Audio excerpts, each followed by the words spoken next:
Alright, let's get back into the Bankroll Challenge. Hello everybody. Welcome to the Bankroll Challenge with Zenith Poker. Currently we're about $340. We started at $100 and we're trying to get to 10,000. Playing a bit of poker. Last session, what were we doing? We're doing regular tables at 10 ml. I think we might continue that. Bit of a relaxed session today for what is my Sunday afternoon and probably your Saturday night. So let's get into it.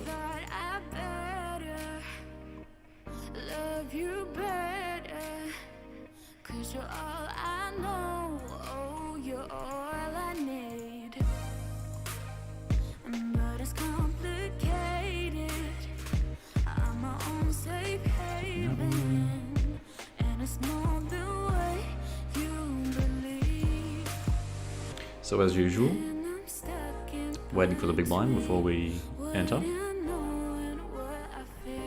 I'm going to be discussing some of the hands, well, as many of the hands as we go. And with the regular tables, there's a slightly slower pace. Turn this music down a tad. So a slightly slower pace of hands. And with the slightly slower pace of hands, we can discuss more in depth about them. Once again, there is a bit of delay.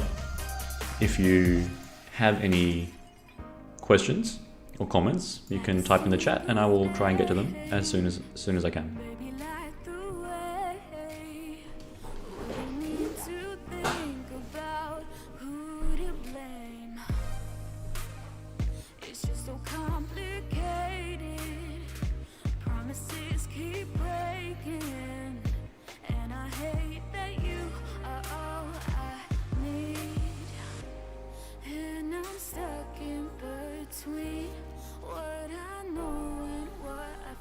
So hello everyone in the chat.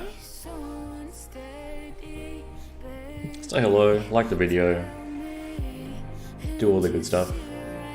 We're waiting to enter on our big blind right now. Some 10NL reg tables.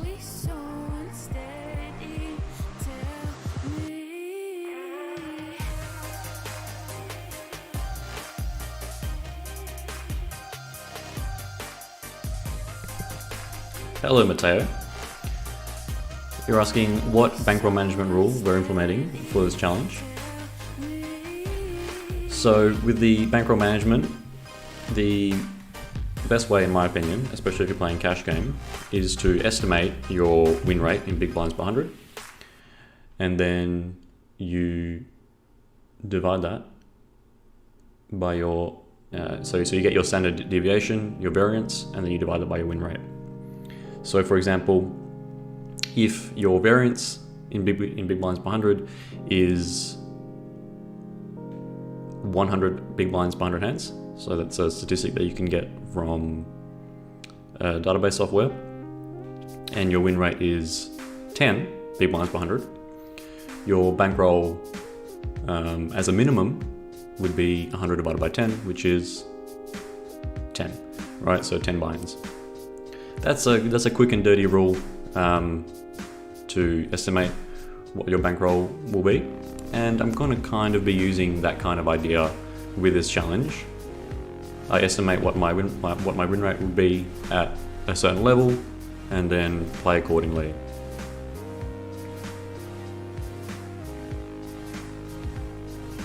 So currently, with only a $340 bankroll after rake and whatnot, I don't think we're in a position to play 25NL just yet. It's a bit odd. So here, undergun limped and then small blind min raises. 9-7 off is pretty bad after low jack opens, so let that go. Don't be tempted to play these kinds of hands even though it's a very small price. So good day Lucro and good day Good Game. So Lucro, Good Game is asking, do you think there's any significant difference between the skill at 5NL and 10NL. If you're a beginner, then there probably will be, but if you're not, then I honestly don't think you'll be able to tell. Yeah, thanks, good game. What stakes do I usually play outside of this challenge? As it depends on who I'm playing against. If I know who I'm playing against, and I know that I'm better at poker than they are, then I'll play as high as possible.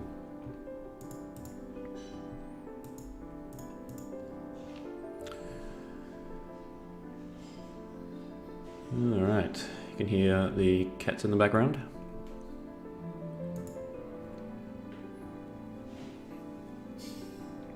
So a good old 9-2 offsuit there as they're folding the small blind.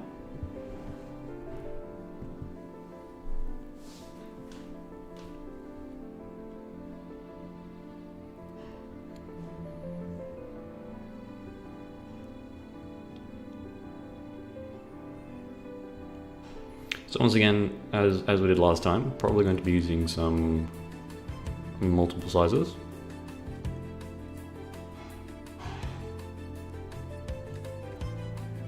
So here against the little jack limp, I'm probably going to be limping 9s behind.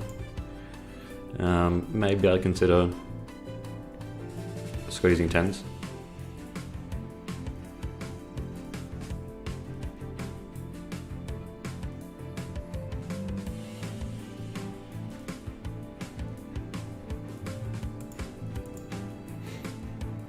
Check it through, see if we can draw it to a boat.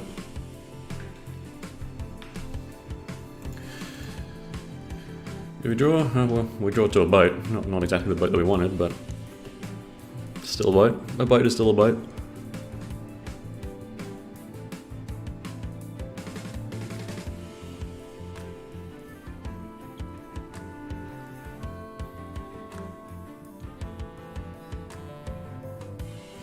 You know, it's odd. People call full houses different things in different places of the world. I know Americans like to call them boats. In Australia, for whatever reason, they call them books. Don't know.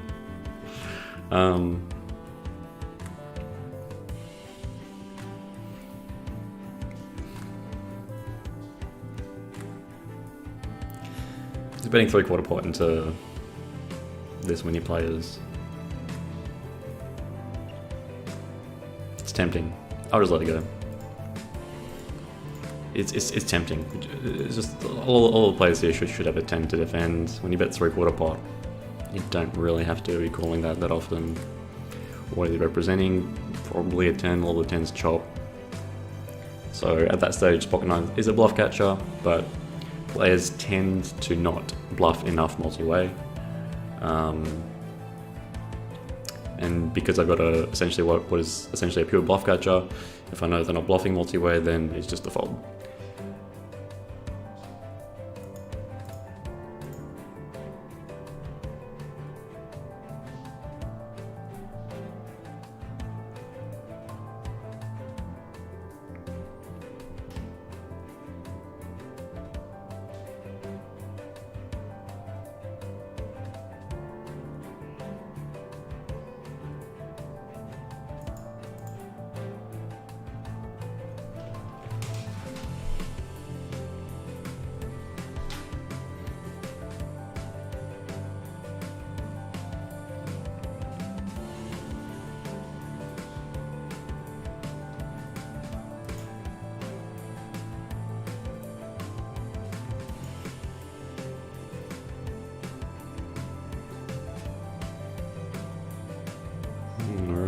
Post.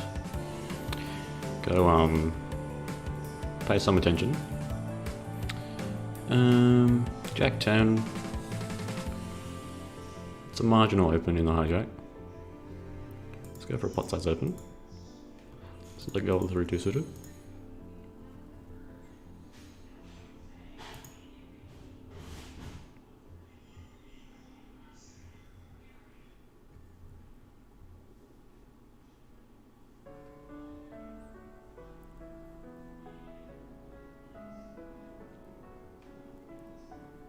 Reasonable flop for us.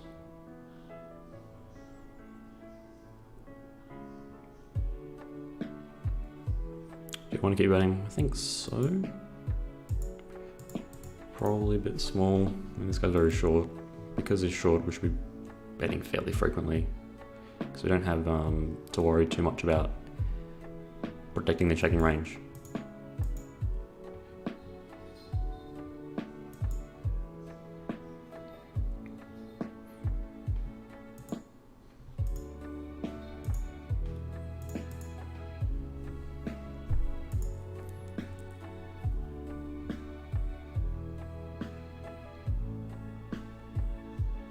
So when you're out of position, your checking range is very important to protect, otherwise your opponent can bet into you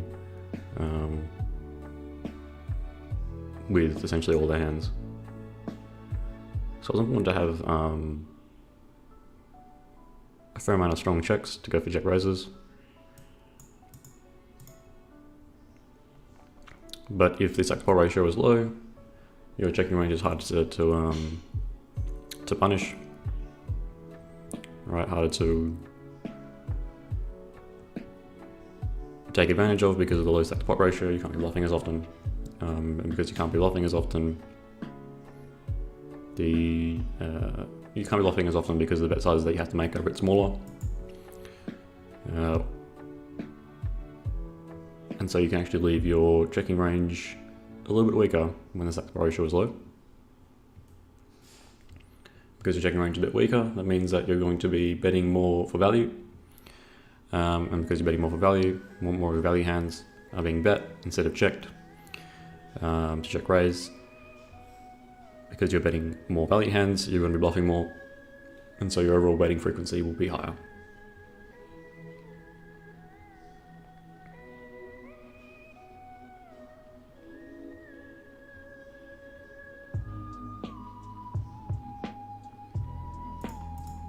Check the S10. Top pair with a decent kicker. Check it 3 more way.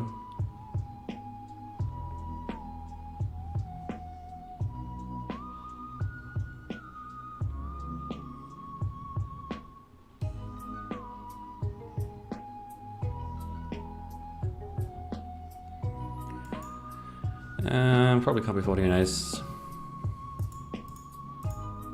just yet. 5-6. Let's go for a pot size open. Actually, I'll change my mind. Let's go for the min open.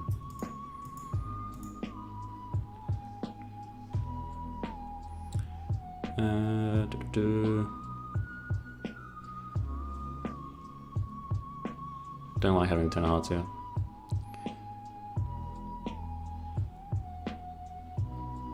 Let's just let this one go. So just jam into my min open. Alright. Let's fold that one. Fold.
Tay was asking, how would you go about playing a massively soft pool, plenty of off-table study sessions? Would you once in a while play in like Zoom stars to keep sharp, that kind of thing? King is BS.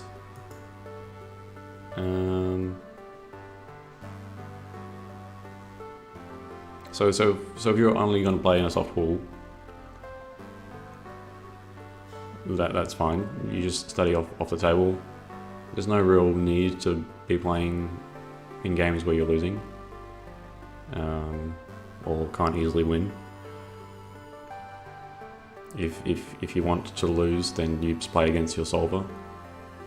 I mean, a lot of the solvers these days have that functionality. GTO Plus has it, Simple Postflop I think has it, and I'm pretty sure Pio has it if you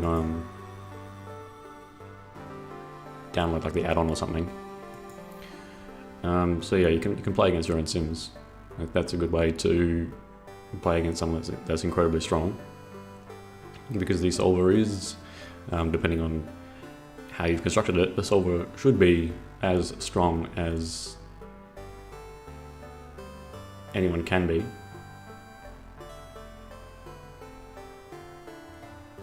And you get the benefit of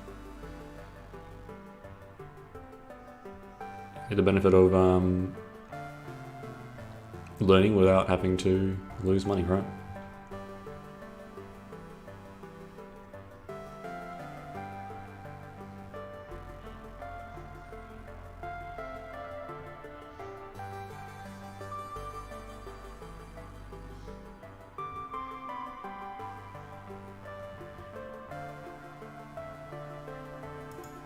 Check the fives, check the 5-6. Check it through. I mean, 3 ways pocket fives probably can win a showdown sometimes. What do we got? An open ender here on the right. Let's see if we can see the river. Okay, we totally missed the river. On the other hand, we made a boat here on the left. I'm thinking probably go for a check raise. If we had a naked 5, then we'd probably be checking it. So with 3 5s, we can go for a little check raise, I think.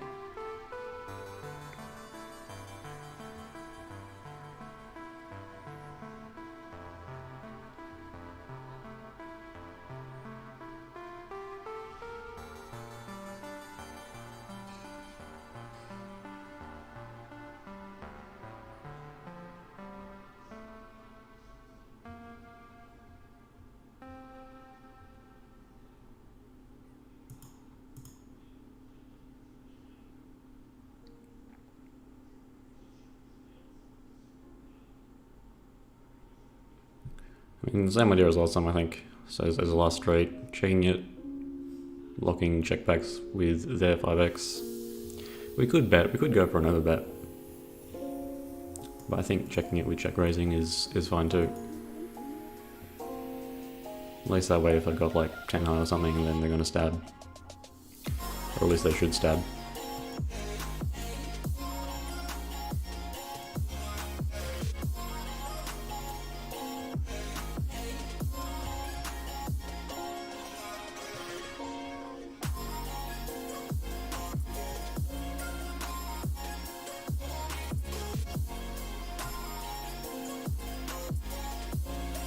Like in that particular hand, like if anyone's got a straight, I'm going to stack them anyway. If the in-position player's got an 8, at least I get one bet from them. Betting myself isn't really it's super necessary because they've got an 8 and bet into me. Got a 6, he might probably check back. I don't win against that. But like if he's got very weak hand, queen high, 10 high, then that's how I get the most money from it, by checking, because he's going to be bluffing into me. The guy overlimping 7-2 suited, I've got no idea what he was doing.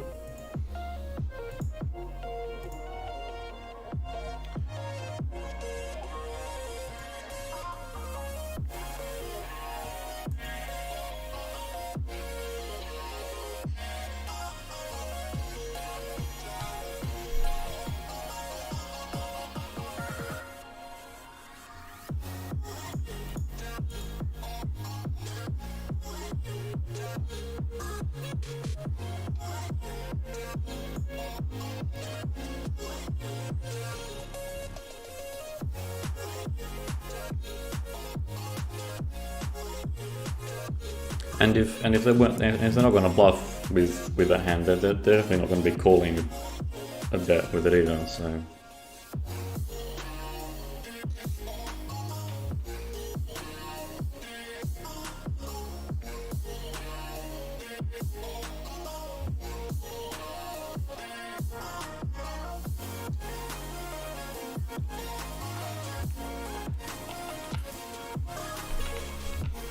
Hi, Exordium.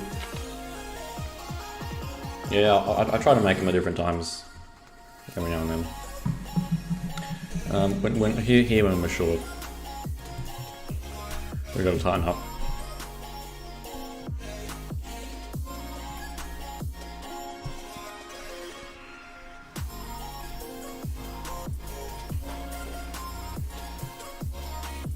The issue is always either I'm fast asleep, or Europe's fast asleep, or America's fast asleep, so I can't really do one time zone that suits all of us, right?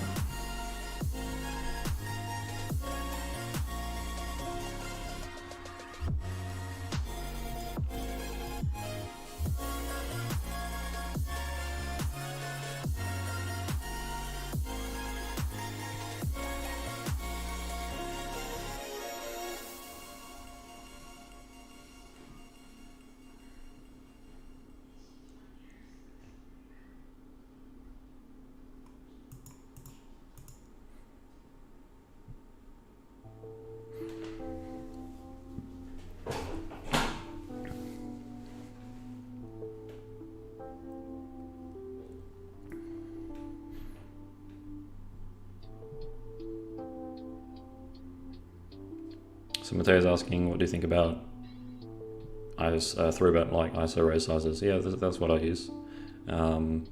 Probably when I ISO, I'd actually ISO bigger than a three-bet, just because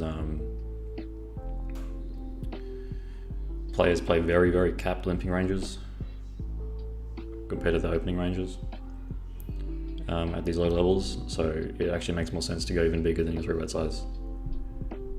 So for example, if you see someone limping, I think I might have discussed this in one of the previous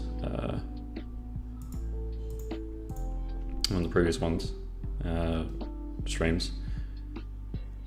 Over a limp, we'd go like, could probably go up to like 20 in the big blind and something like 10 or 15 in the button, that kind of stuff.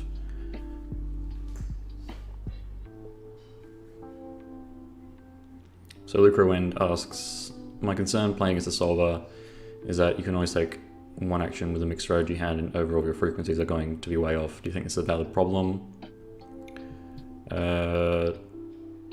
Not really. If you're playing against a bot, the bot's not really going to care about your frequencies unless the bot's going to be programmed that way, but most bots these days are programmed to play very close to GTO. And if you're playing against humans, they're not really going to be able to tell your frequencies either, so unless they've got an enormous sample size on you. And that's very difficult to get, especially in this kind of environment where players move from site to site and create multiple logins, blah blah blah. Your specific frequencies matter actually quite a lot less than what you think your opponent's frequencies are. So Camden asks, do you plan to grow your bankroll just through cash games, or will I be playing tournaments too? I mean, possibly, maybe we're playing tournaments, but I like cash. What is going on here?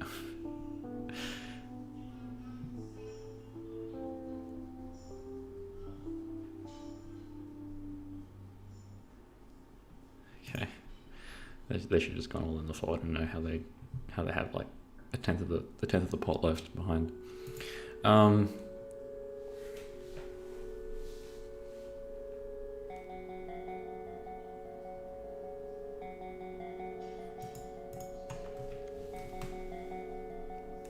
So yeah, tournaments are maybe. We haven't done any tournaments so far, but people are interested in tournaments might play some tournaments.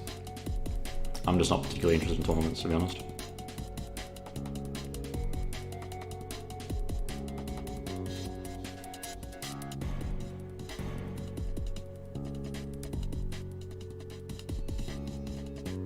I think people are enjoying the micro stuff. You guys liking the micro stuff?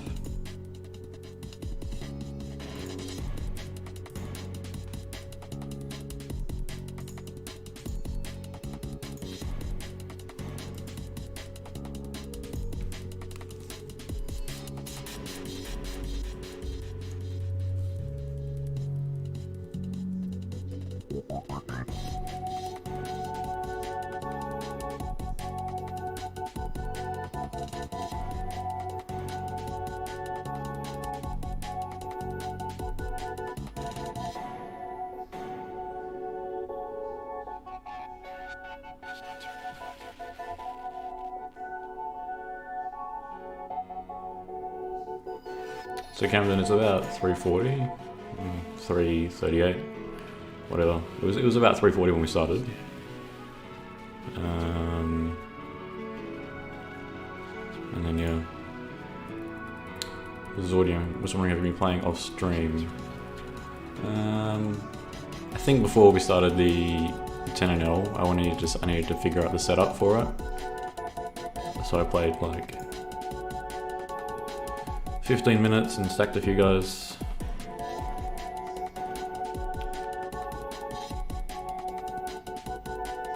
But I'll be playing probably 95% on stream. Mateo is asking, so your isolation range is going to be super tight. What if the limping range has got some nutted hands? Well, I mean, if it's super tight, if they got nutted hands, then whatever, right?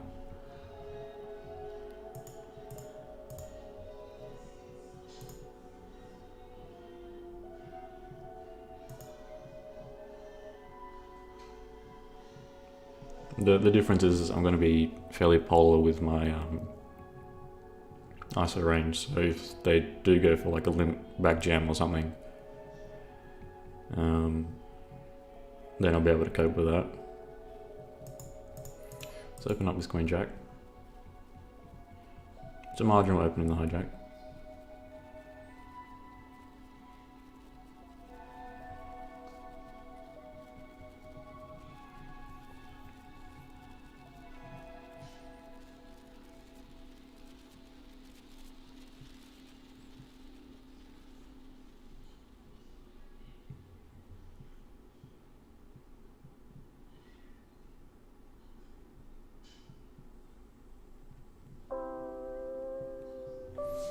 Getting to the calls is not so good.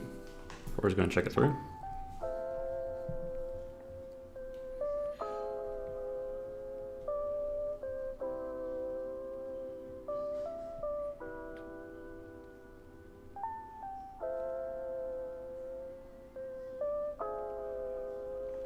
And then if one of the two straight draws comes, or the flush draw comes, maybe we could consider betting it on the turn. Let's let it go now.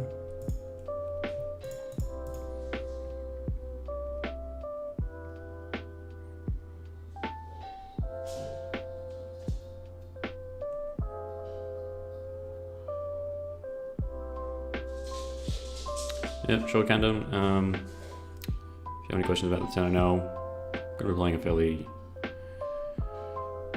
interesting strategy, I think.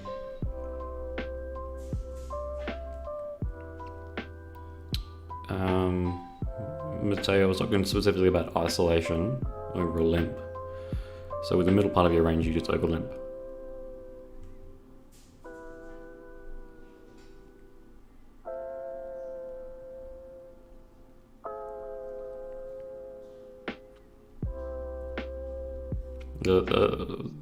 There's two reasons why limping is just really, really bad. Open limping is really, really bad. Because it lets the small blind in very cheaply. And lets the big blind in for free, right? So essentially lets the blinds in and you'll be playing three-way a lot. Do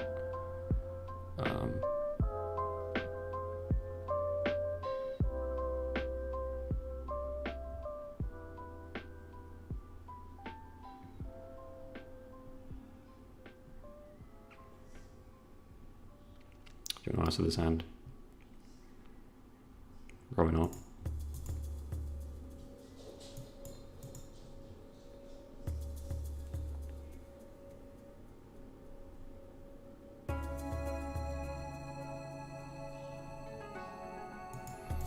Let's go for the raise.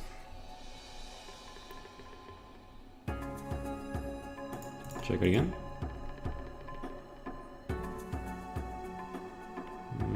Let's block. Let's block. Half pot. Lower guys.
Luke Romain asks, do you think the reg tables are soft enough to compensate for the volume from the zone ones for hourly win rate? In terms of hourly, it depends how many regular tables you can play for every Zoom table, or zone table, whatever they call it these days. The issue is that because the reg tables are softer, you can actually play higher up for the same bankroll.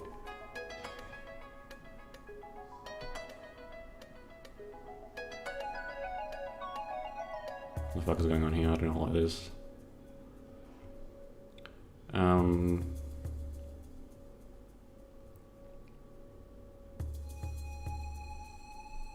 Is it hijack or low jack?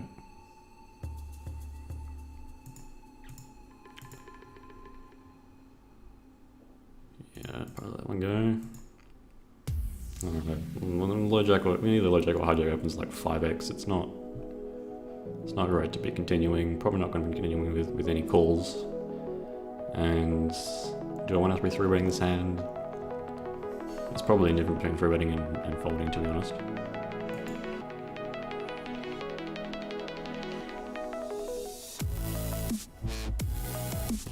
So like when you're trying to build a bankroll, you're going to end up with you're going to end up being able to play higher for the same bankroll if you go for the regular tables. Because remember, I told you the formula, it's your variance divided by your win rate to give you the number of buy-ins, roughly. The variance is going to be roughly the same for both the Zoom and the regular tables, but if your win rate's higher, then you can play with a slightly smaller bankroll. And having a higher win rate usually just ends up being better for your psychological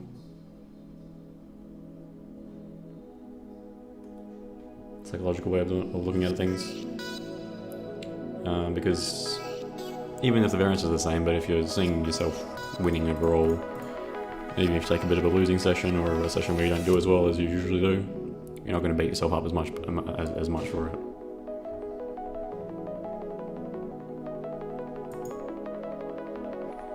And today we're just doing a bit of relaxed. We're only playing 2 regular tables.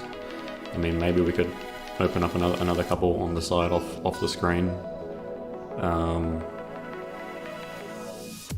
But if I was going to play anything off the screen, I'd probably just play heads up no limit. Just because I think heads up no limit is going to have the highest ratio of win rate to variance to win rate to variance. Alright. Because the higher that ratio is, or the lower that ratio is, the bigger your win rate is divided by if you have your win rate divided by your variance, the inverse of that is your bankroll, and that number win rate divided by variance is going to be roughly what you think is going on.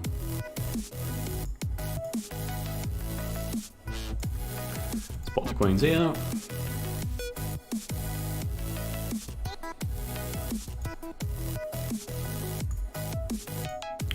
better than this one.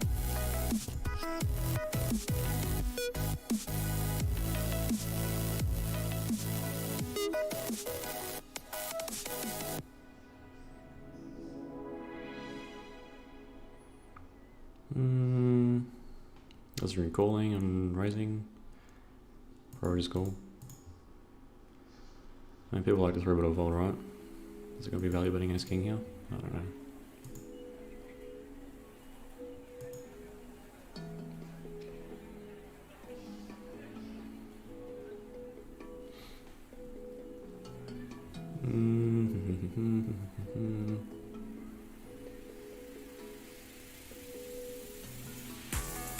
And 2 flush draw is going to be betting a lot, right?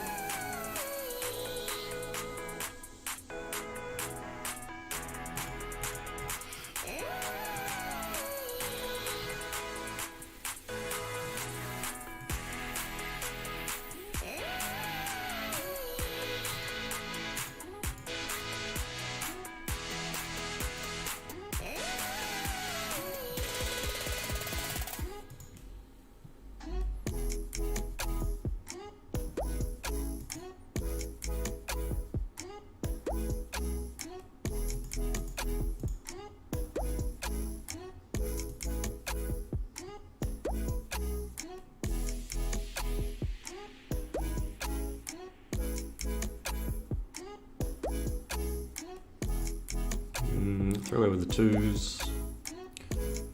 Or check it back.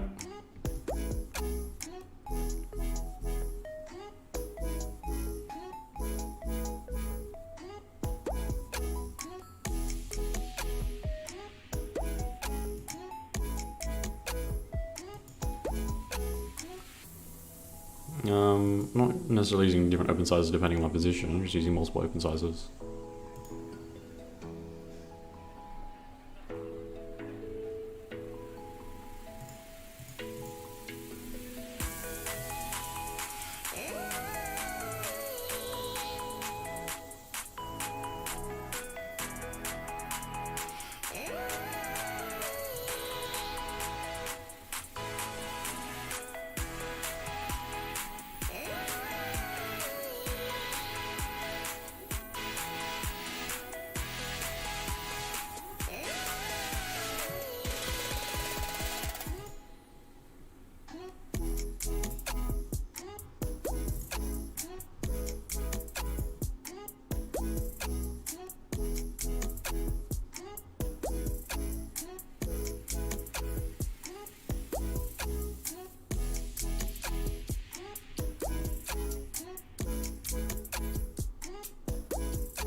Hello, Mama Peaches.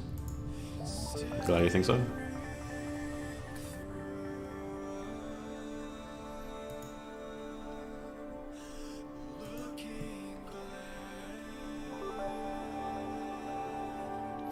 Remember to like the video. That always helps.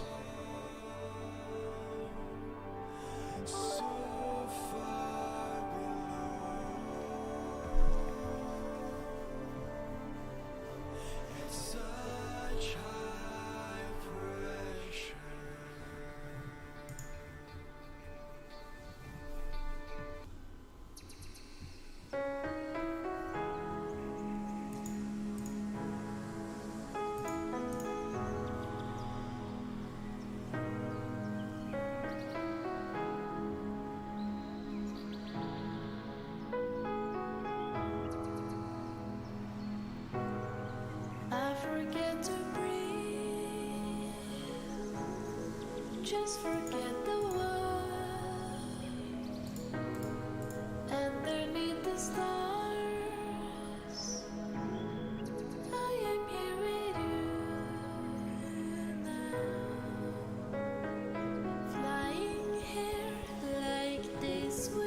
is asking, since micros, what do you expect a non-showdown winnings red line to look like? I mean, I expect both blue and red line to go up.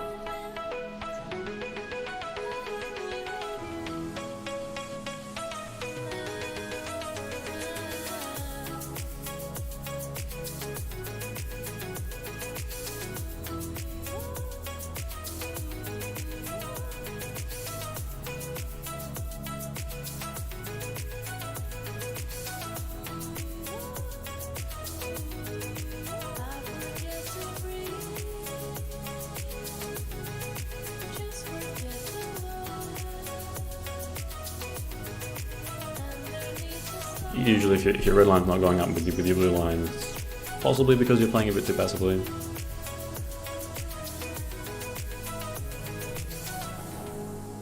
Because even if you're value betting, they will fold, right? So.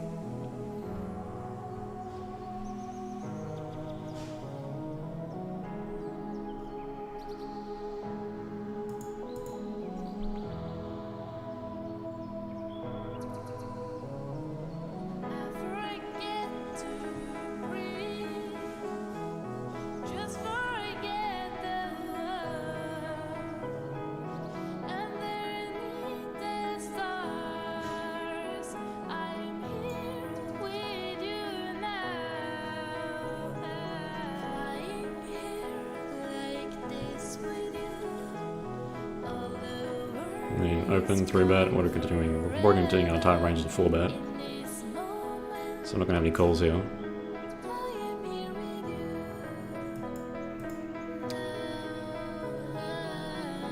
Continue with 10s maybe.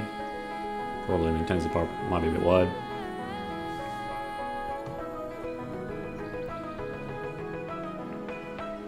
So Luca is asking, the main thing why the reg table is less softer because people play too many hands. So usually, yeah, playing too many hands is the biggest leak that humans make when they're playing poker.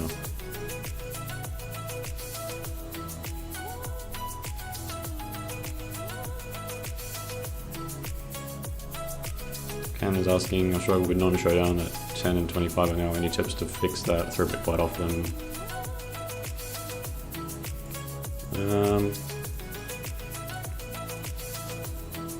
I mean, think about where you're going to be allocating your bluffs. You should be allocating your bluffs into lines that you know your opponent's going to be weak in.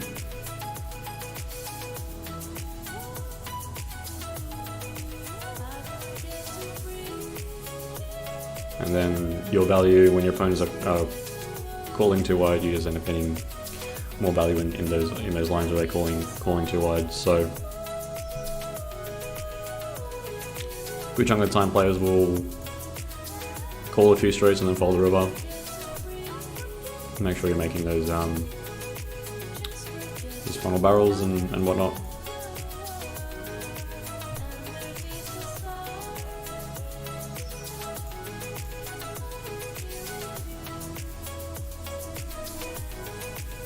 Use a variety of sizes, post-flop. Think about doing things that are well within GTO, such as overbetting the turn, jamming the river.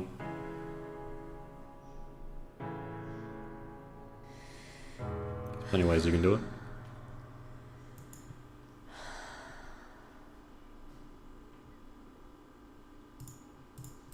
7 and off, a bit weak, but let's do it.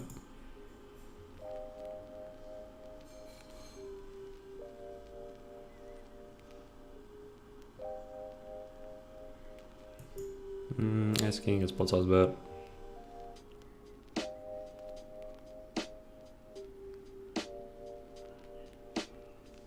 think without the ace of spades, ace of spades, is that good for us? Probably. I mean, ace king high is ace king high.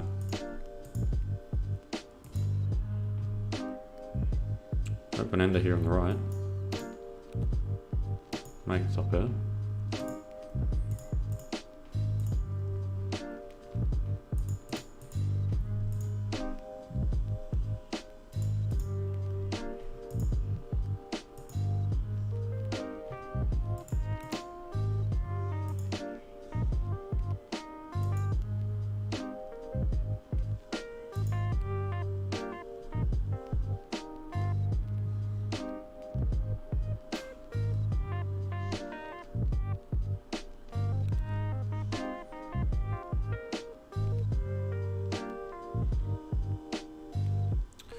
Second pair blocks on the straights.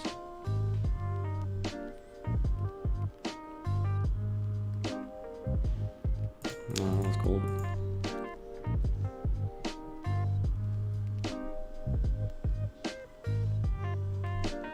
Well, I mean, that happens. The guy whoever calls wakes up with the winning hand, and that's why you got to be a bit tighter when you're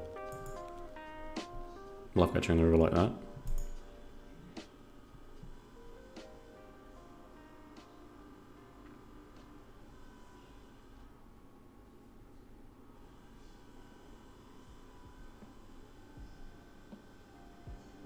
So Camden's asking, I'm looking to see bet most boards at the micros given the player pool tendency to overfold. Don't know about the tendency to overfold. Not sure where that from.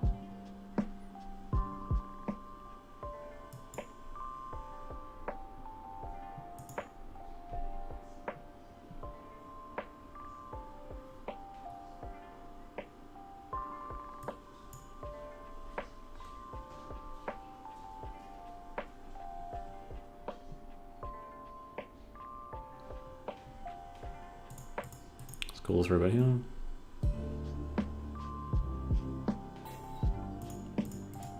Seven up the ace at 7.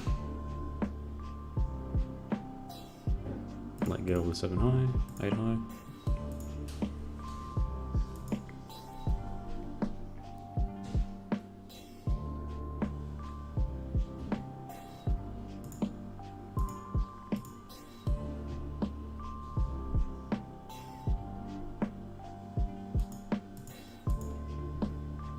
So yeah, sorry, open the pot size, but probably going to be checking back against the small blind.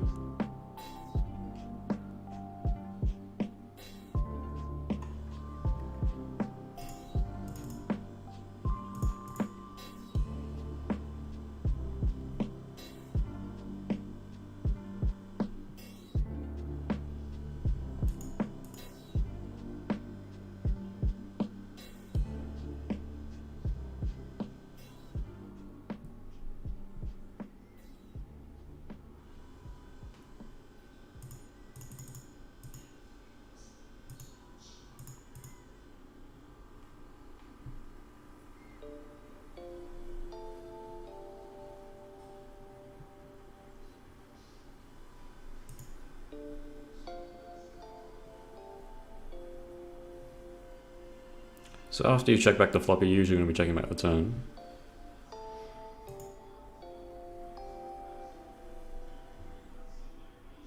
Now let's go for a pot size bet.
Yeah, Cam, I've answered that question. I'm pretty sure in the last Q&A video. So if you want to get a bit of an in-depth explanation there, just hop back to the last Q&A video, and it should be towards the beginning, if I remember correctly.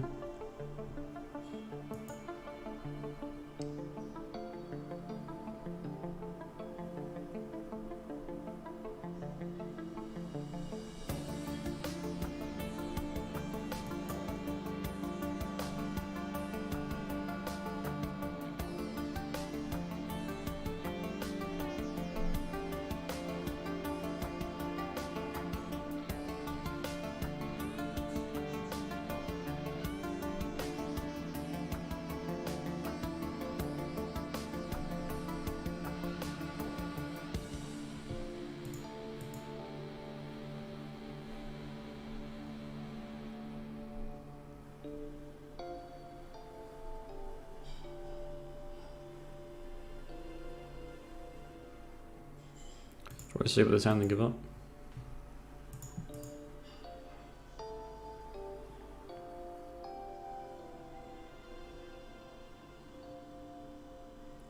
So Luca Wen asks, what if they underfold against a bigger size? What's the exploit? Bigger size where in the tree? So you gotta tell me where. I mean, usually if they're not falling to a big size, you put your strong hands in that size.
Thanks, Eli.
So here this might be a call on GTO, but people don't really bluff that often.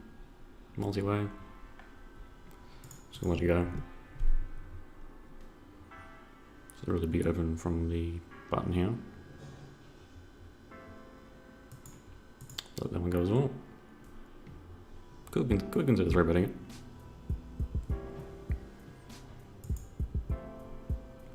But against a big open, you want to tighten up. And definitely in the small blind, we're playing pretty close to 3-bet or fold against the big opens.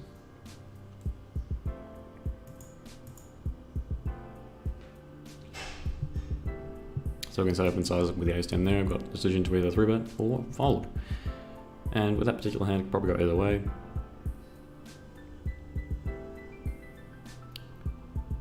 So folding is a fine option, I think.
So usually out of position after you get called, the in-position player's got a much tighter range than you do.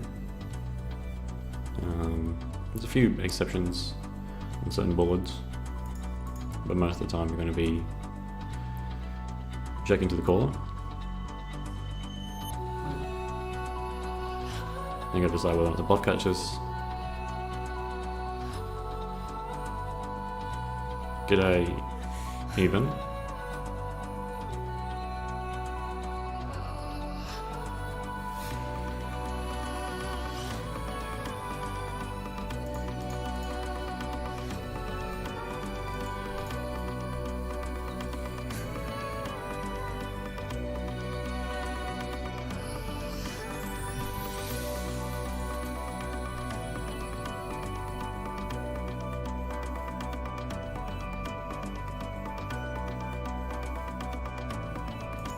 Small bet.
Here's an ignition full of bots.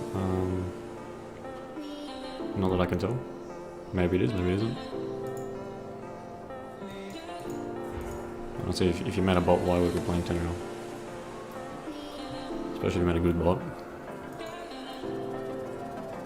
So let's check call the sixes and then raise the turn.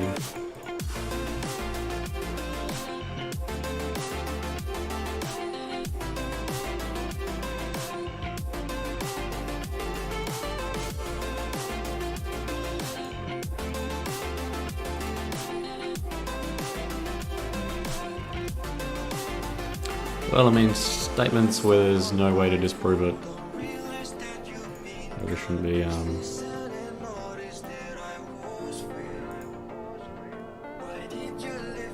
if you make a statement that you can't disprove, like, then the statement itself is a bit hairy-fairy, you know? I mean, I'm sure there is a way to disprove it that there are bots.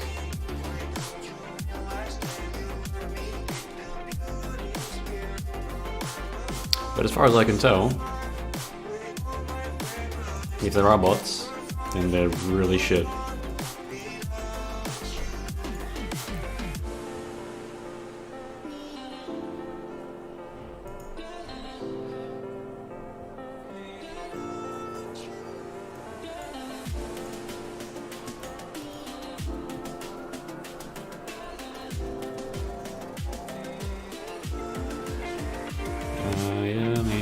Bottom pair with a decent flush draw. It's not great. It's not great. Call it anyway. Yeah, make a flush.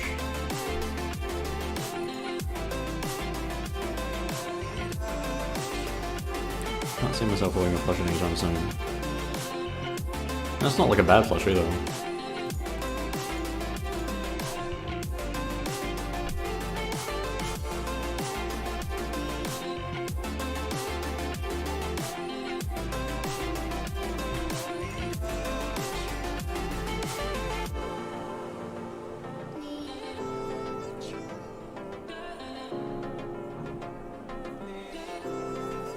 Did I sliff?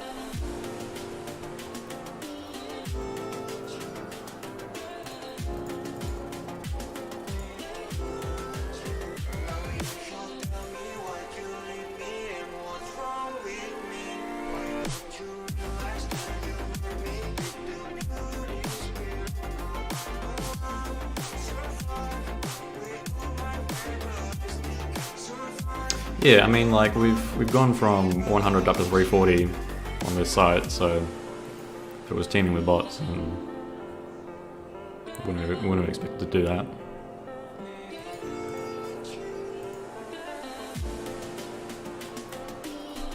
And like, maybe you can make a really bad bot that wins against weak players. Who knows? Because if it is a bot, right, all it has to do is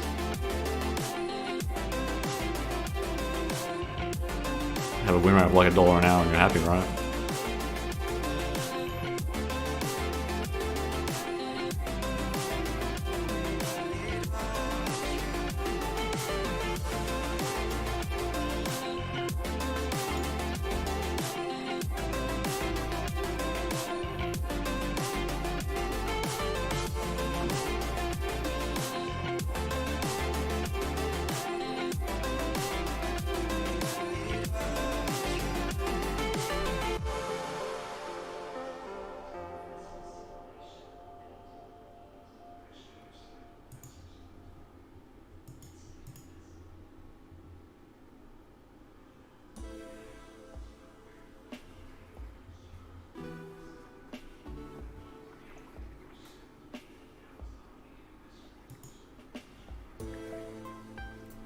King Jack.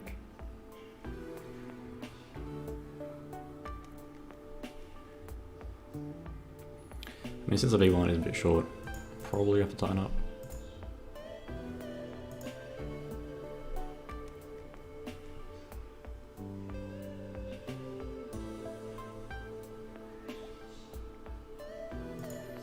Is it? Welds Ignition can play without any stealth? I mean, maybe. Yeah, they also say not to play above 25 NL. I mean, if they're not playing above 25 NL, then the bots must be really bad.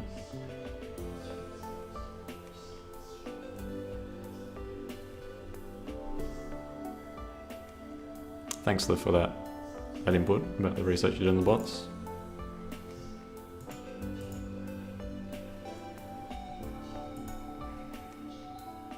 And like it's probably okay to have a bot be really poor.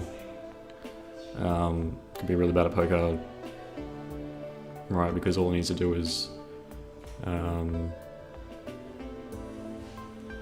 all it really needs to do is beat other weak players, right?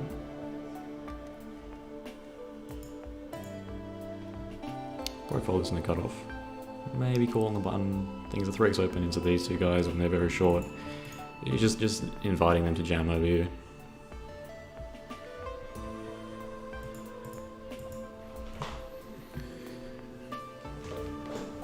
And like, it's totally fine if people want to make a shit bot. I mean, if like hypothetically you made a bot, what it needs to do is be able to beat the other players for like a very small win rate.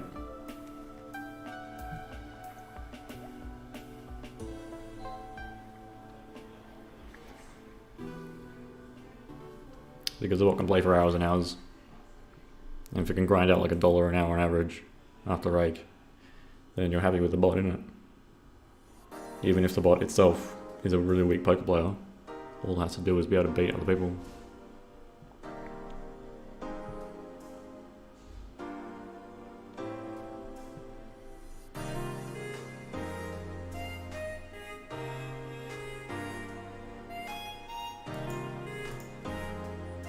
Camden asks, what's your win rate at 10 and 0? What are you striving for?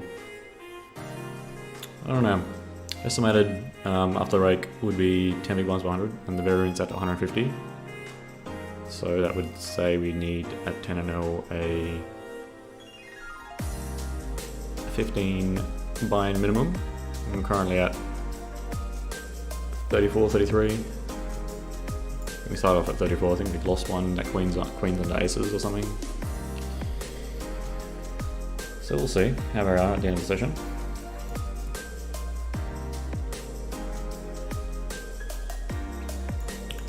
So here we go. What was it now? 293 plus 12 plus 9 plus 14 on this table, which is off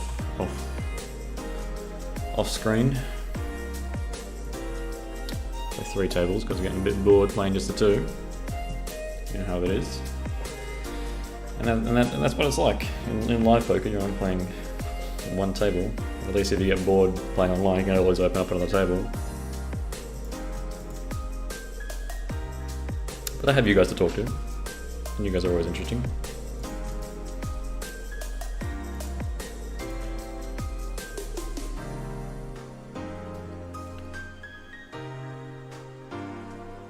Yeah, they just break even and farm rake back. Yeah, exactly. Like, if you're making a bot, it doesn't actually have to be that strong to make you money.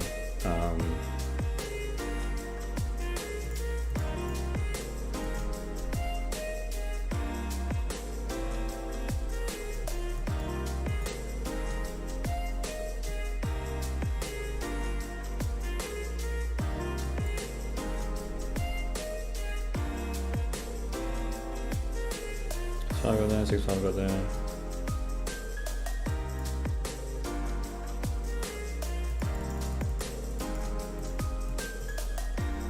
Look at that.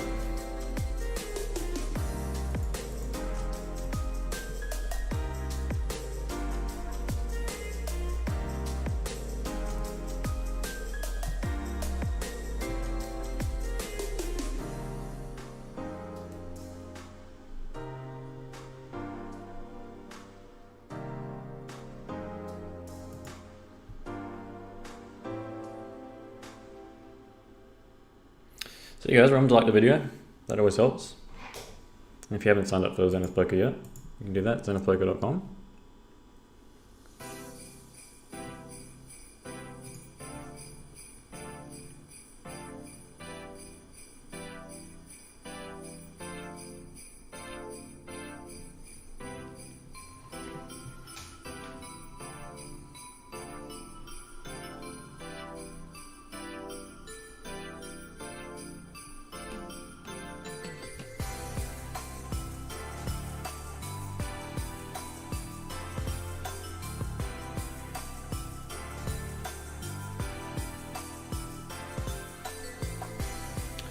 Do you want to raise this one? Yeah, let's go for an ISO. Let's go to 16. 10k is going to take a very long time. Well, the idea is like once you build up your bankroll, you go to a higher level, etc. So like it theoretically it should go up exponentially, the bankroll. Once you get to a high enough level, you go to the next level. Once you get to a high enough bankroll, you go to the next level, and then you win at a higher win rate in terms of dollars per hour, etc., etc.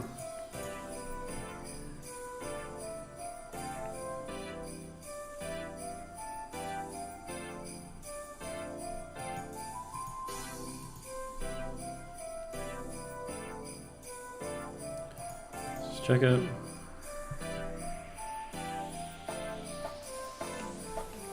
Probably check it again because we got the ace.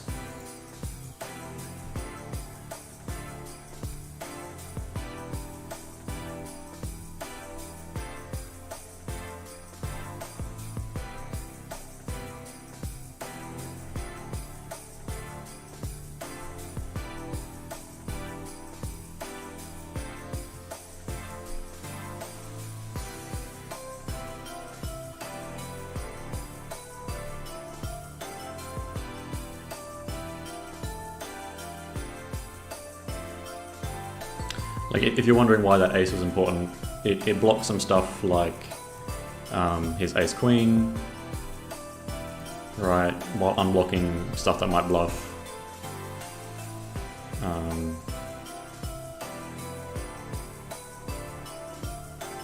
Like king high, jack high. Although I don't think you really can have too much jack high there, because all the jack highs are straight. But yeah, king high. How long do I think 10 big blinds per 100 hands can be maintained? At very low levels, forever. But like as you move up, it'll probably drop down. And obviously, there's a bit of a gap between 5NL and 10NL and going up to 50NL and 100NL. I mean, we'll see. I haven't measured my win rate on this site in a while.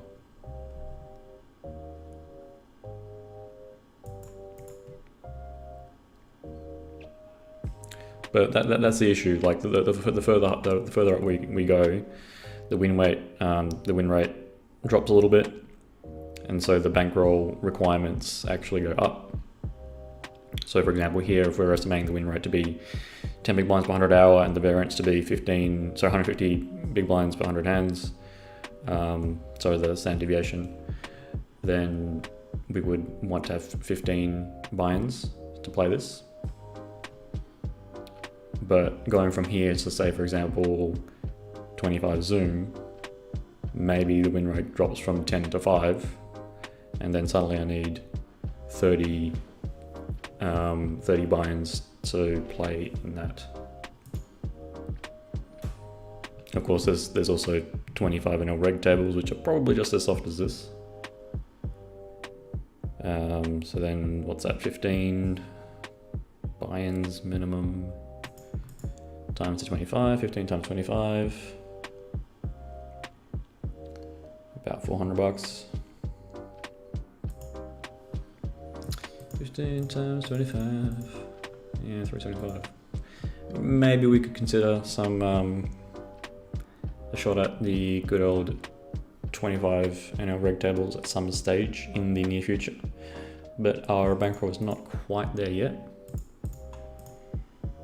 because right now it's about 330-ish, and that quick back of the envelope calculation suggests 375.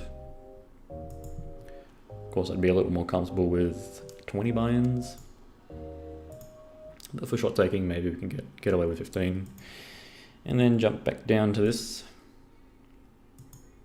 depending on the variance.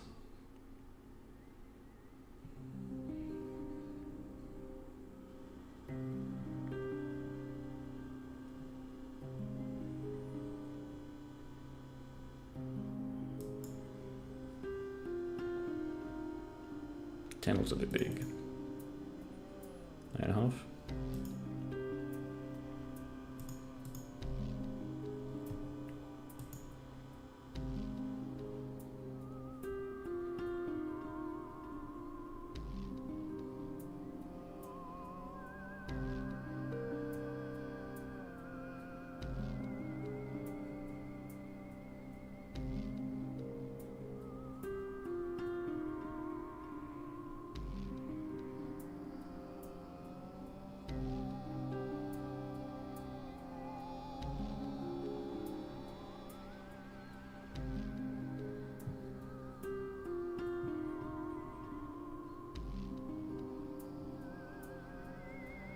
It's an interesting board.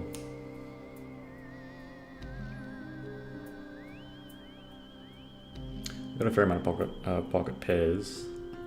In terms of sets, I don't really hit this so hard, do they? Got a bunch of over pairs. I think I can go for like a really thin value bet with ace king just for one street. And then check it down, just because they have to call with a lot of ace queen. So I'm trying to value bet against ace queen, but ace jack.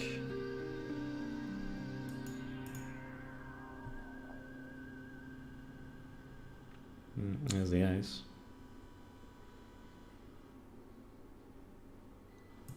Let's pot it now, let's play for stacks, not really worry about a 3.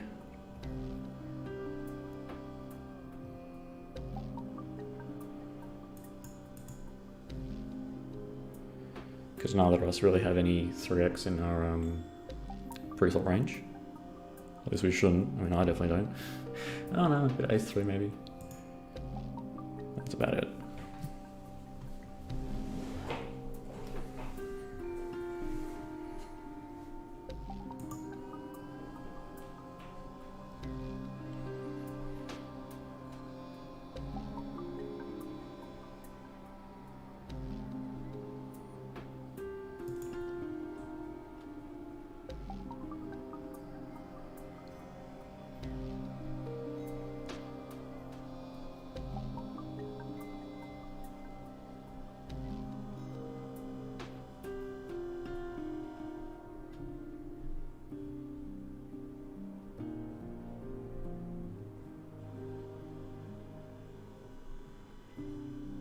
Yeah, I mean, might have a bit of pocket threes. It's arguable whether that opens and then calls a 3-bet from the hijack. So when it opens a hijack and then calls a 3-bet.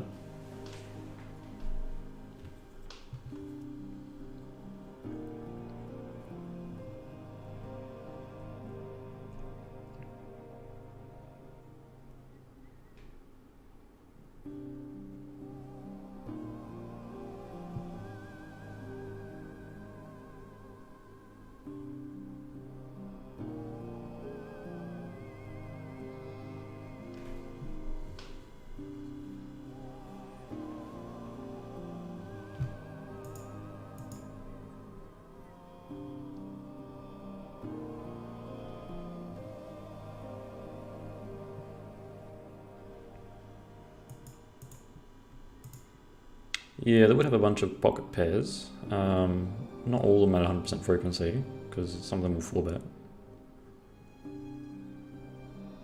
on the 5-4-2. They just have a lot of overcard type hands, 2 other cards to that.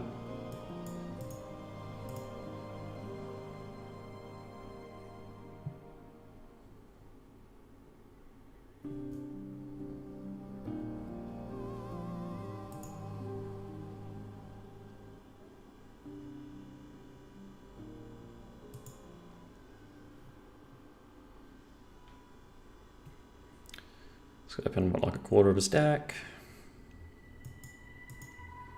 Probably playing very close to jam or fold. Okay. Can show us as many queens as he wants, mate.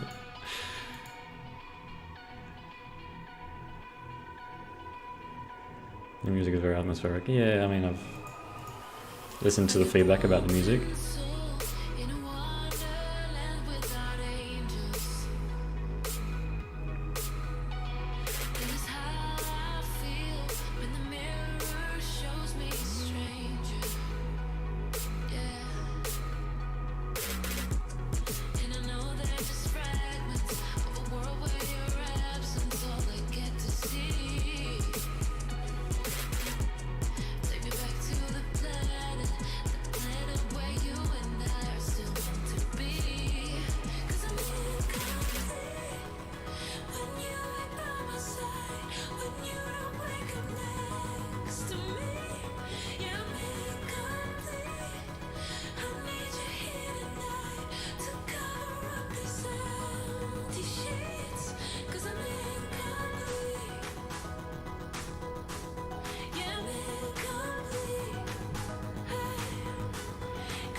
Might also Jack 9 suited here.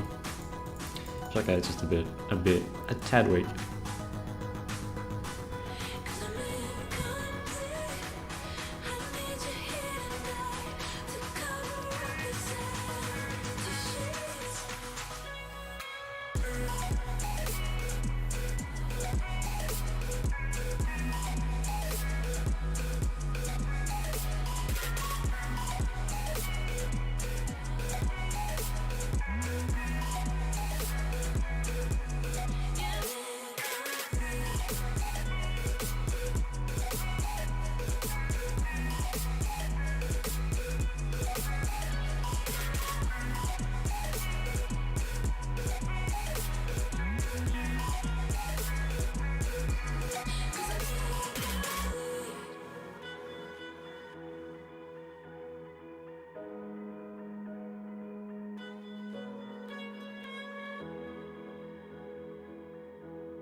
Yeah, let's go for the small size with the Queen 9. Bigger size with the 4-6. Yeah, it's alright. And with it, it's a bit short, probably should tighten up. The 4-6 is still okay from the cutoff.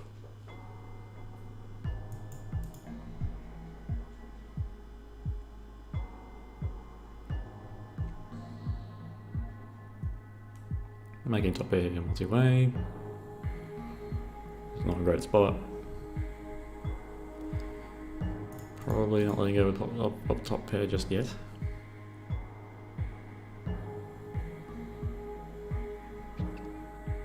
Back to flush draw.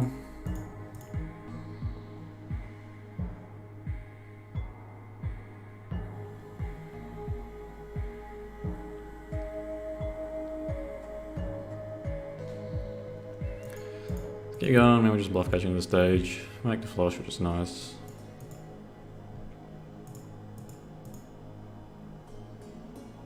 And he checks it back. Alright.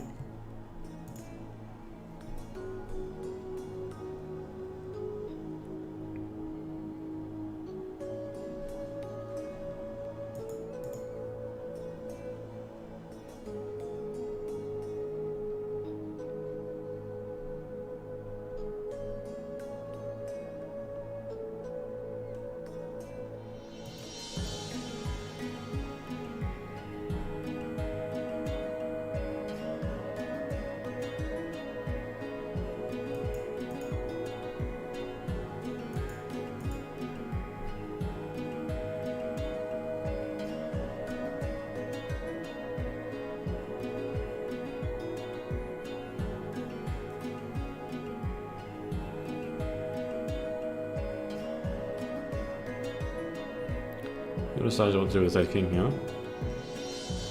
Have a bit of a jamming range after going this big. There's enough in the middle to do it. Yeah, we'll give it a try.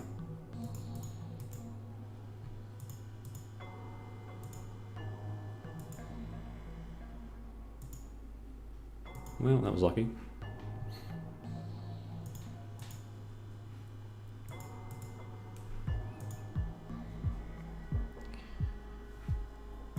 Any argument leading the flush into the river?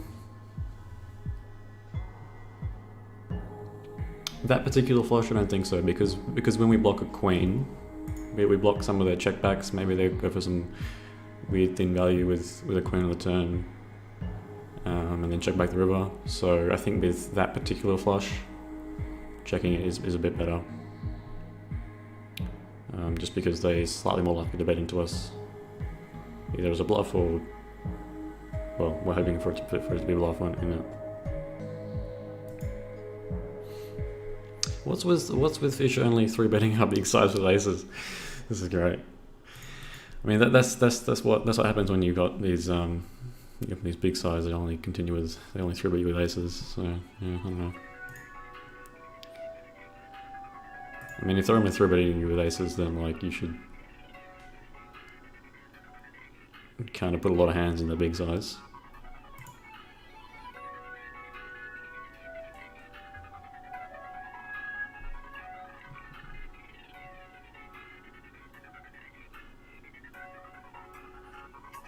Yeah, I mean, this is the variance, right? This is why you need to have good bankroll management. Like, these kinds of swings happen super often, and without bankroll management, you're not going to be able to handle it. And like, I'm doing this challenge, I'm trying to play it to actually win the challenge. Well, I really don't want to lose the challenge, is the main thing. Like, losing it would suck. Losing meaning, like, I go to zero, which is... yeah.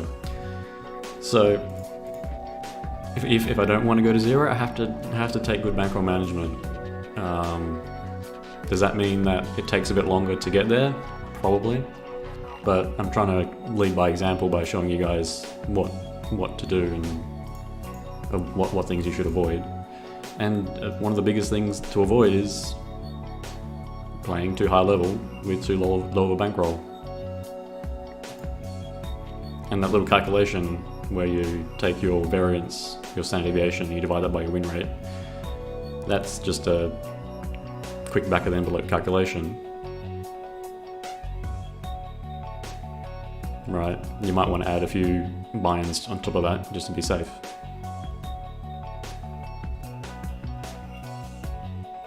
I don't know what this guy's doing, King Jack.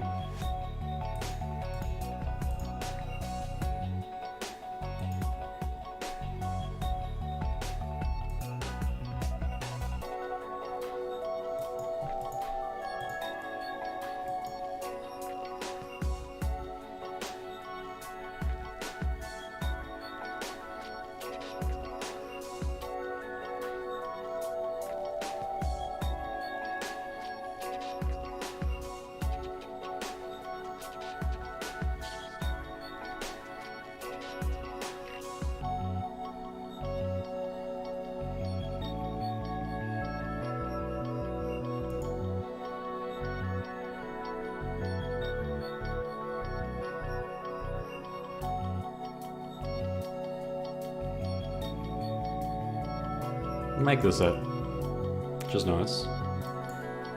Going to be checking it because two players call behind, and this board is kind of wet, so I'm expecting them to be betting to try and deny equity from us out of position players.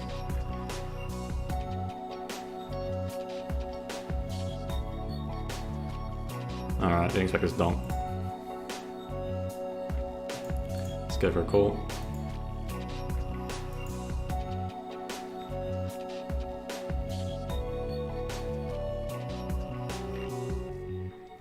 Queen Jack got there.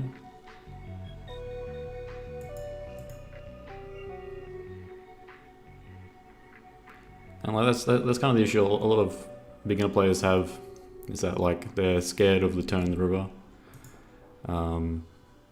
They're scared that it might make their hand weaker. And sure, that does happen sometimes, but if the river is a brick, your hand becomes stronger, right? So it makes more sense to all the time be waiting for a good run out where your hand becomes very strong.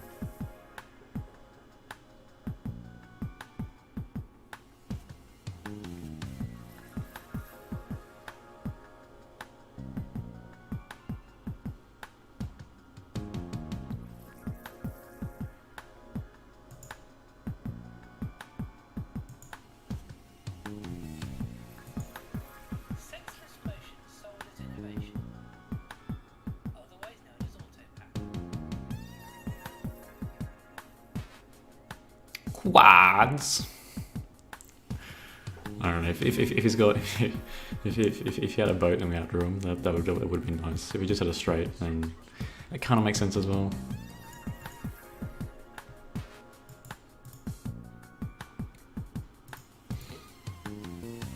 Well, there you go, right? Waiting for the good run out.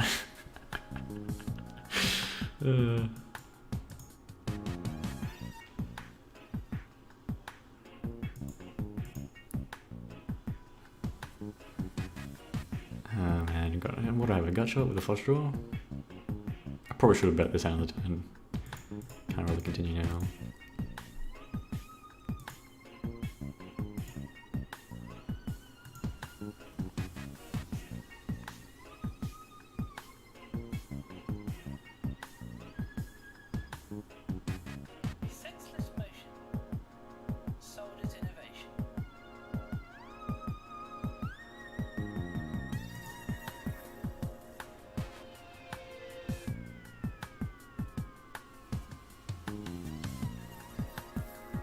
We were 100 big blinds deep, so it's not particularly deep.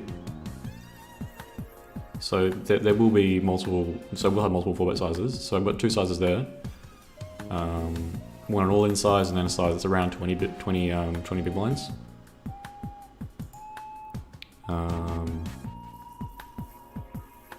So for example, I might jam the ace king and then like the queens. Queens, maybe the queens, maybe the kings. Definitely ace king offsuit. And then the other component of my 4-bet range is going to be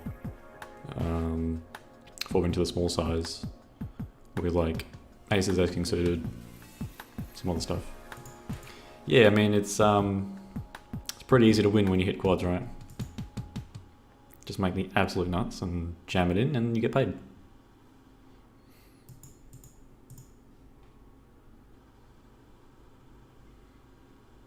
But part of it, well, the main part of it is playing it in a way to get paid as much as possible, as often as possible. That's really the secret. It's not just good enough to make strong hands. It's also, once you make a strong hand, how do you get paid as much as you can? Whether that's letting your opponent bluff into you, or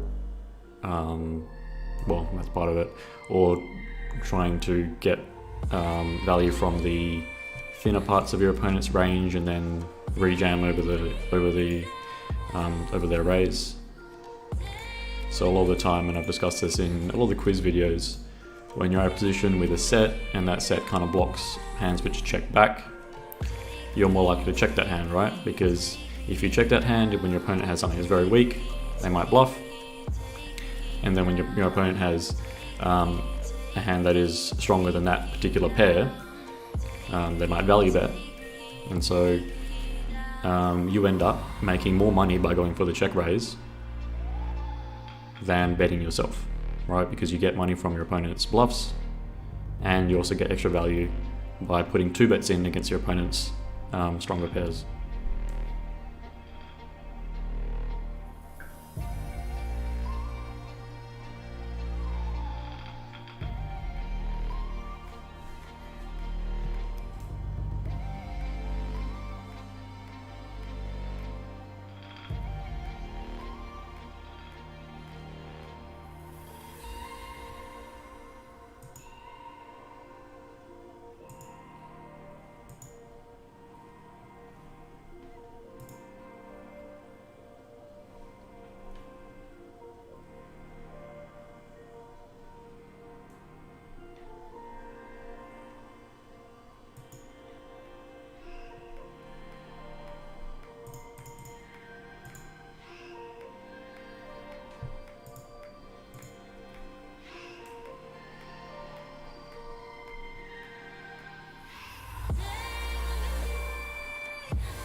Poker 5 doesn't have a low showdown value here, but it has just enough to make it not appealing to bluff.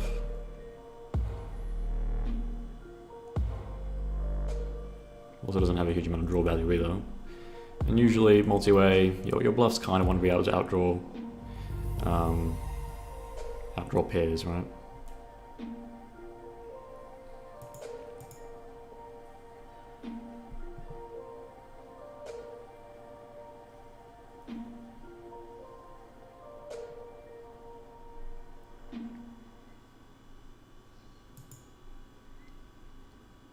So it's like, says he recalls some GTO material that was adamant about balancing your check raising range on the flop with value hands, but maybe I'm reading the wrong stuff. Yeah, I mean, you should just only bluff check raise, just only bluff. Like, just what you should do instead, just never bluff check when check raising the flop. Never bluff, always bluff. I don't know, somewhere in between there. But in seriousness, when you're thinking about check raising the flop, and the opponents you're up against, if you're up against a kind of player that wants to barrel a lot, it might actually make a lot of sense to just check raise bluffs only and then call with the value hands to check raise a later street.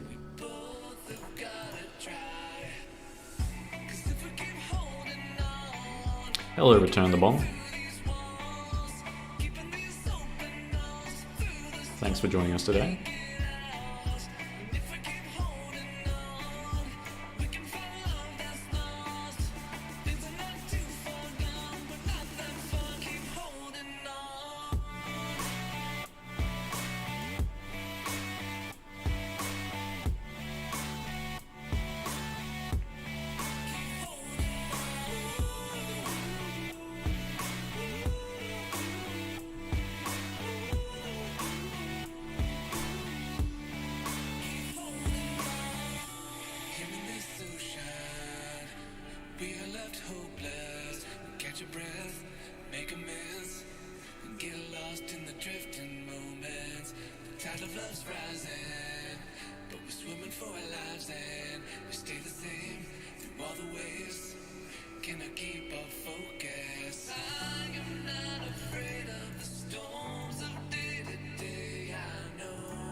G'day, my 1Q. Yeah, I think we're doing pretty well.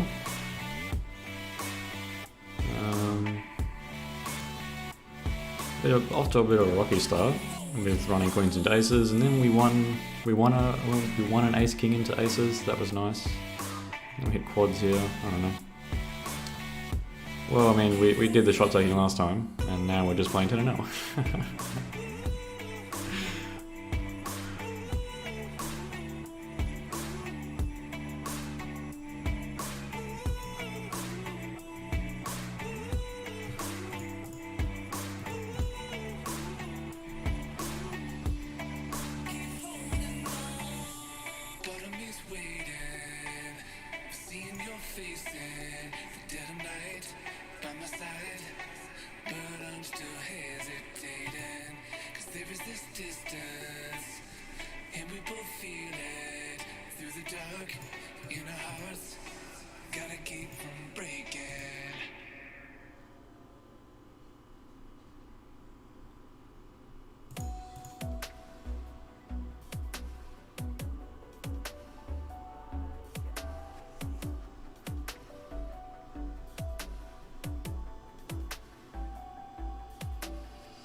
So I've bet the two players.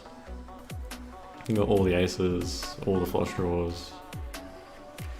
Do we really want to be calling an 8 with a backdoor flush draw?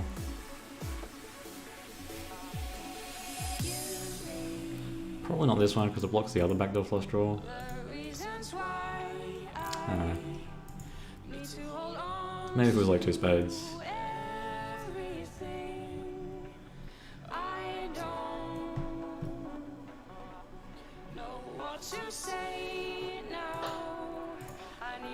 And again, the club flush draw is slightly stronger than the spade flush draw there, because the ace of clubs is on the board.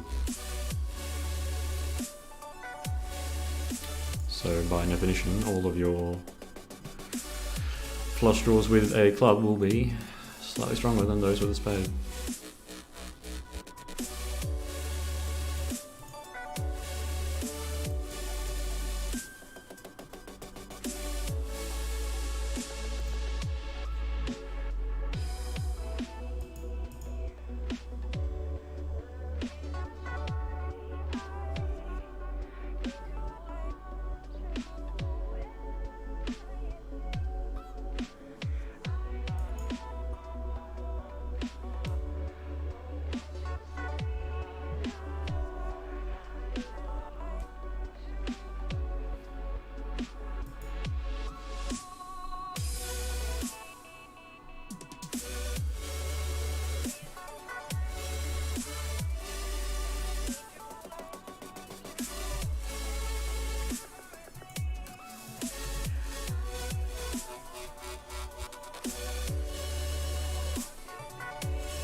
probably bet the king jack.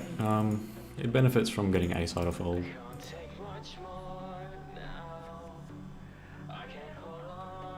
Unlike ace king, I might just have to check that.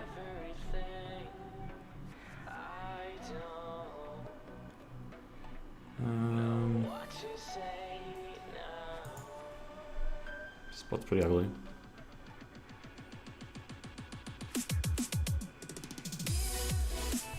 Yeah, alright, we'll call if the other guy calls, and we're not in good shape, aren't we?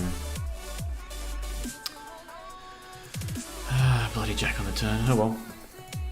Chop it up. Two flush draws. Probably going to be betting. Let's go for the half pot.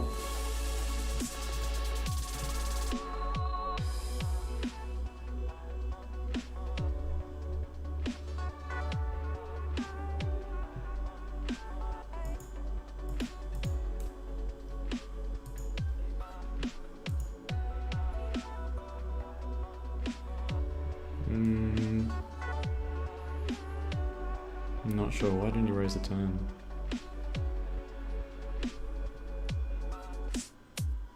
I mean, we blocked the straight, right? Oof, I think ace set on the river, didn't he?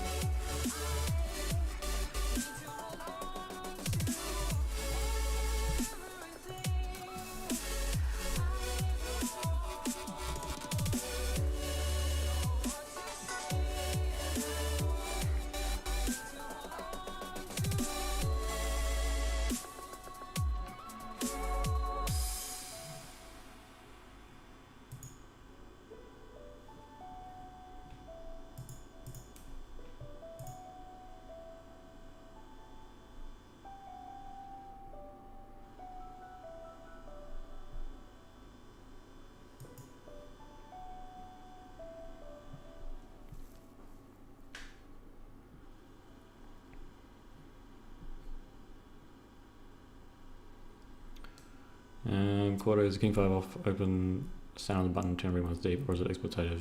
Yeah, it's super exploitative. Super exploitative.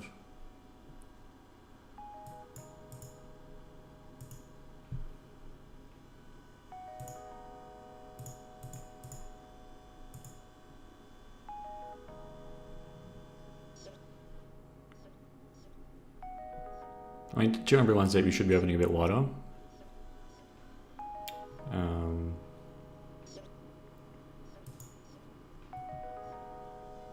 Like anyway, do you want to squeeze this one?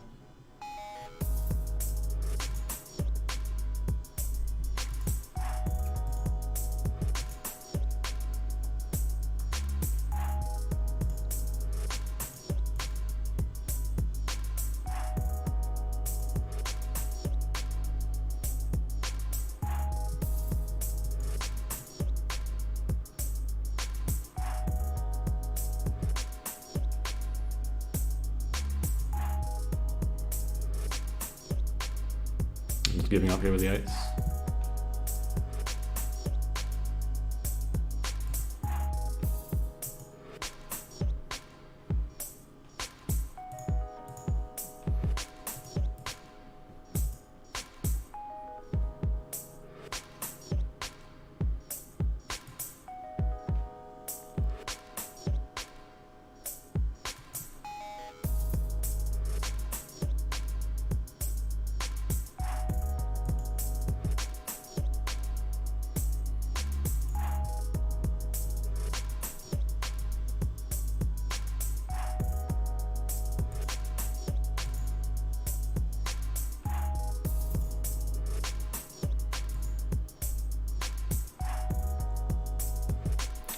Yeah, that pocket eight was pretty ugly, and it's difficult to see because you've got with that particular hand, it doesn't make too much sense to have eights there, or maybe it does. Eights in particular. It's a small three bet.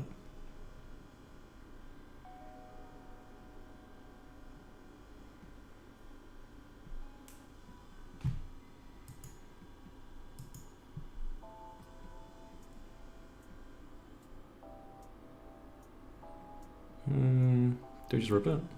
Am I scared of a set?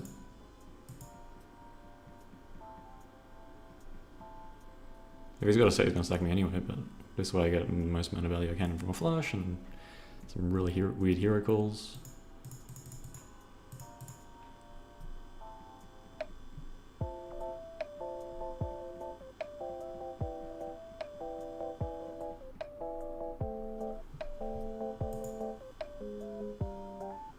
There you go. Go for the max value, guys. Play for stacks when you've got the hand.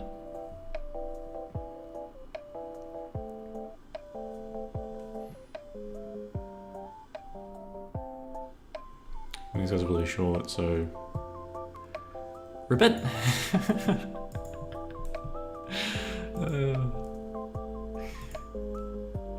don't know, yeah.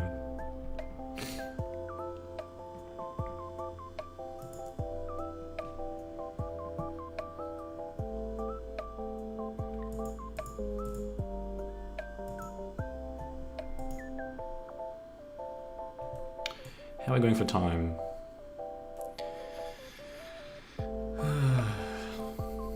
I mean, like, we're doing pretty well. Not gonna lie.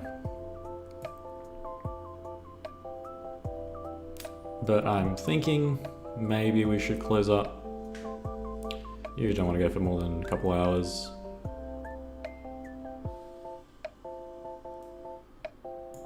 Yeah, I think we'll play one last orbit. And then we'll call it a day.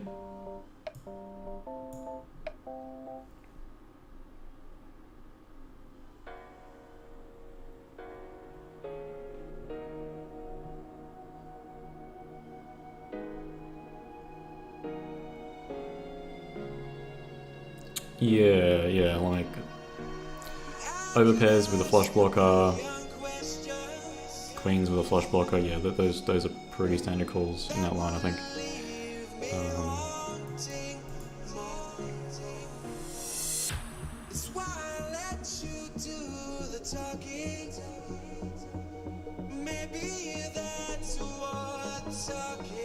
Yeah, the nut flush on the paired board, like you can't be scared of sets. And like the thing is, if he's got a boat and I bet and he jams, like I'm gonna call anyway. So often it's better to just take the line where you get as much value from his the weaker parts of his range, and then like if he's got a set, he's got a set. Like you've already gone all in.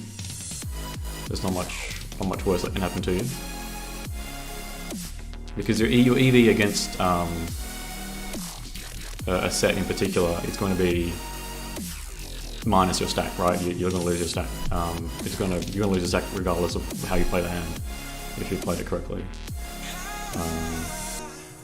So it's more about trying to maximize EV against the other parts of your opponent's range. And your opponent shouldn't have a boat there that often. I mean, maybe if they're playing queens correctly, but a lot of players would just barrel off queens because it's like, oh, I've got top set, right?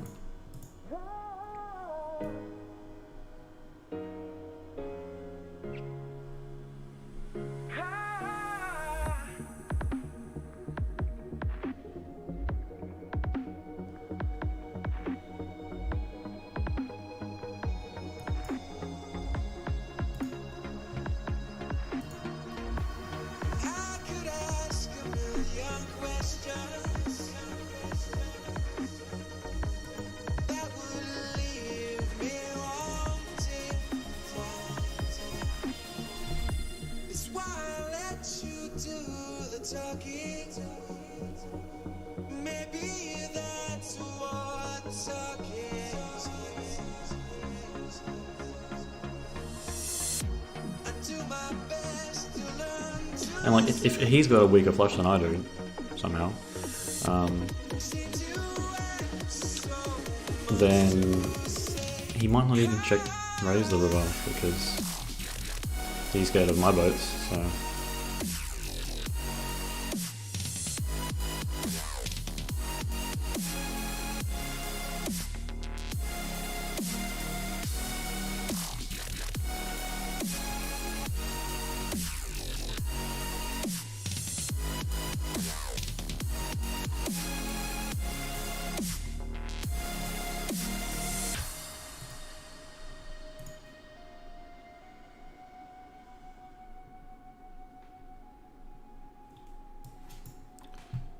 third table interview. Up a couple bucks on it, not too bad. So halfway through the session.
Well, I mean, it's a fairly uneventful last orbit, which is fine. You're not always dealt playable starting hands.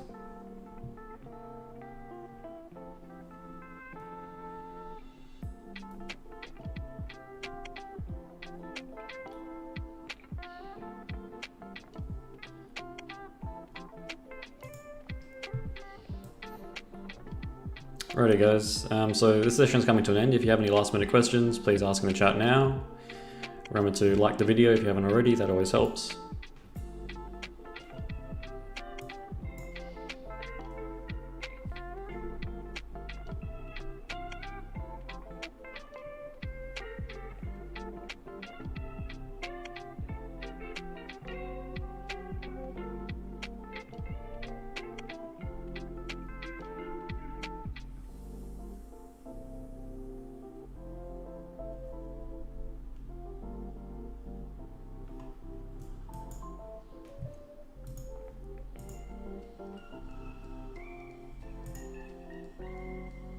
So 337 plus 26, what's that, 363? It's up a couple wines today at the 10 and L, which is pretty good. Always nice to end a session with a win. And a couple binds is 200 big blinds, right? It's nothing to be sniffed at. Alright, so I'm going to thank the Patreon supporters. Benito, thank you to you. Barbaros, thank you. Julien, thank you. And Jared, thank you. So thanks to the Patreon supporters. So Sliff is asking, could you mention a little bit about how you treat a single limper versus multiple limpers? I mean, multiple limpers is fairly similar to just squeezing.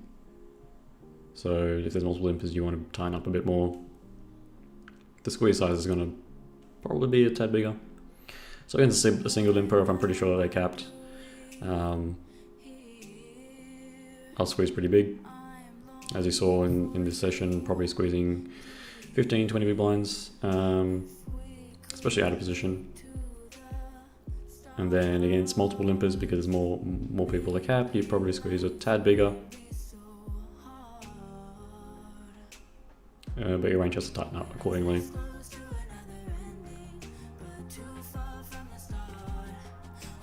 Alright, thanks. And I'll see you guys all in, hopefully, the next session of this Bankroll Challenge. Remember to sign up at zenithpoker.com, click the community tab, and join the Discord, Facebook. Alright. Do all the good stuff, like the video, and I'll see you guys later.